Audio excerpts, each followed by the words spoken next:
We'll guide you through how to turn off Google Safe Search if it's locked. If you find this useful, then consider subscribing and liking the video. So if you are a part of a network which has an administrator, you need to go and get them to do it.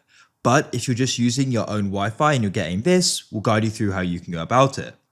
If I go and press settings at the bottom of google.com and press search settings, we'll press safe search, you can go and see it's locked. So first of all, go to the top right and press the three dots, go down and go and find settings, scroll down to privacy and security, scroll down in here until you find the DNS and tap there, click on the drop down menu and you can go and press Google, and then you can come back, try refreshing, see if you can change it. If you still can't, come out of there and come to your settings, open your connections, scroll down to more connection settings and press on DNS, set it to automatic or off and press save.